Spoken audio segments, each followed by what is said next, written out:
voyons quand même un point particulier, c'est en matière de FCPR et de SCR. Pourquoi? Parce que là-dessus, on a eu un vrai débat avec le gouvernement. Dans le projet initial, il nous disait, bah, écoutez, notre délai de 2, 4, 6 ans, on va le calculer à partir de la date la plus récente entre la souscription des parts des FCPR ou de SCR et la date de souscription des titres cédés par le FCPR et le SCR. Alors, voyons bien la chose. Un cas très simple, je souscris un FCPR, 6 ans après, j'ai droit à 40%, ça va bien. Mais si le FCPR n'investit dans les titres qui vont vous donner de la plus-value que depuis, on va dire, 2 ans, eh bien, il va falloir attendre encore 4 ans de plus pour pouvoir avoir l'abattement de 60%. Alors déjà là, c'était un petit peu dur, parce que vous souscrivez donc, dans mon exemple, une année N, les titres, et il va falloir attendre 10 ans pour avoir droit à l'abattement de 60%. Donc déjà là, c'est un peu beaucoup, de 40%. Pardon. Mais surtout, comment savoir quelle plus-value va vous distribuer le FCPR et la SCR? Est-ce que c'est effectivement la plus-value provenance de titres qu'elle a souscrit il y a 2 ans, des titres qu'elle a souscrit il y a 6 ans, des titres qu'elle a souscrit il y a 8 ans? C'était, pour ainsi dire, ingérable. Ingérable, inéquitable, moralité. L'administration a finalement accepté de faire marche arrière.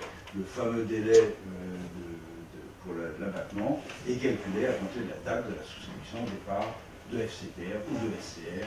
C'est plus simple, c'est clair, et ça, peu importe si la FCPR ou la SCR fait une plus-value à très court terme sur 1 an ou 2 ans, ou sur 6 ans, peu importe, c'est une bonne chose. Juste une question technique, on est d'accord que l'abattement de 20, 30 ou 40, il s'adresse, se décompte sur le taux d'imposition, pas sur SCG, CRDS. C'est-à-dire que si je suis à 45%, ça va être éventuellement 45% moins 20, moins 30, moins 40, plus les K5. Alors oui, complètement. Hein, c'est-à-dire, prenons une plus-value de 100. Admettons qu'on la réalise après 6 ans. Qu'est-ce qu'on va faire? On va prendre les 100, multiplier par moins 40% d'abattement, on va avoir 60 d'imposables. Admettons qu'on soit à la tranche marginale, 60 fois 45%. 60 fois 45% égale 27%. Oui. Ensuite, je vais prendre la CSG CRDS calculée sur 100. Donc, j'ai 27 plus 15,5 de CSG CRDS. Ça me fait 42,5. Mais comme nous l'avons vu, j'ai là-dessus 5,1% de CSG CRDS déductible. Donc j'enlève pas tout à fait 3%, et c'est ce qui me ramène à une... Autour de 39%. Voilà, autour de 40, pour être tout à fait exact, sans les majorations exceptionnelles. Oui, vous parlez de titres, mais s'il s'agit de FCP ou de SICAV d'actions européennes, est-ce que Bercy a tranché pour l'élargir ou pas? C'est élargi à, on va dire, toutes les plus-values de valeur mobilière, donc également des titres de PCVM étrangers, des actions américaines que vous détiendrez et qui seraient imposables en France. Enfin, c'est toute forme de titres, actions, parts sociales, etc.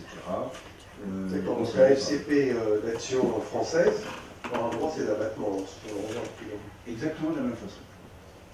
Tout à fait. Les plus-values que vous réalisez sur ce type de SCP. Oui, pour finir donc sur le calcul du taux, on voit donc qu'on arrive à un taux de l'ordre de 40, 42,05%, alors que pour les plus-values de 2012, nous sommes taxés à 39,5%. Il n'y a pas une véritable majoration de l'imposition par rapport à 2012.